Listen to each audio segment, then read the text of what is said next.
আজকের ছোট্ট পদক্ষেপ আগামী দিনের বড় শিক্ষা। আজ দিনটা ছিল 9ই আগস্ট আর রবিবার। সোনা আর ননি সকালবেলায় চলে গিয়েছিল শহীদ দিবসের অনুষ্ঠানে। আবৃত্তি, গান আর আলেখ্যের মাধ্যমে তারা সেই শহীদদের বিনম্র শ্রদ্ধা জানিয়েছে। তাদের আত্মত্যাগের কারণে আজকে আমরা স্বাধীন দেশে বসবাস করতে পারছি। ছোটদের মধ্যে দেশপ্রেম, সম্মান, মানবিকতার বীজ বপন করার এক সুন্দর উদ্যোগ। সকল শহীদ বীরকে জানায় বিনম্র শ্রদ্ধাঞ্জলি।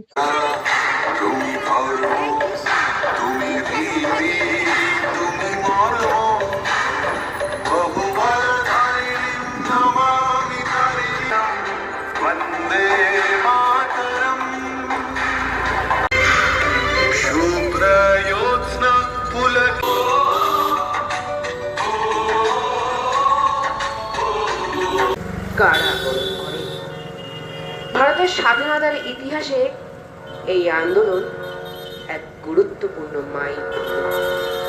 তীব্র করার মতো ঘটনা ঘটে। দেশের বেশ কিছু অংশে যেমন তাম্রলিপ্ত জাতীয় সরকার, বলিয়া এবং সাতারাতে স্বাধীন সমান্তরাল সরকার গঠিত হয়।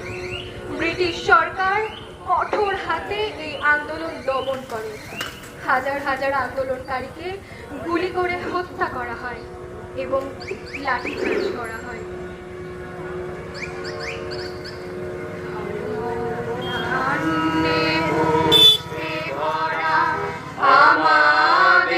প্রোগ্রামের সামান্য একটু অংশ তোমাদের সাথে শেয়ার করলাম। তারপর আমরা বাড়ি চলে এসেছিলাম প্রোগ্রাম শেষ করে। বাড়িতে এসে সোনার আর ননির খুব খিদে পেয়ে গিয়েছিল। প্রোগ্রাম থেকে যে টিফিনটা দিয়েছিল সেটাই ভাগ করে খাচ্ছিল। আর কালকে রাতে আমি বানিয়েছিলাম একটুখানি সিমই, যদিও আমার ছেলে সিমই খায় না। সোনা আর আমি এই সিমইটা ভাগ করে খেয়েছিলাম। এরপরে একটুখানি রেস্ট নিয়ে স্নান করে পুজো সেরে চলে গিয়েছিলাম রান্না করতে। আজকে রান্না করেছিলাম ভেন্ডি দিয়ে আলু দিয়ে একটা চচ্চড়ি, আর করেছিলাম ডিম ভেজে আলু দিয়ে ঝোল, আর করেছিলাম চাল কুমড়ো। তো চলো আজকের ভিডিওটা এই পর্যন্তই। টাটা।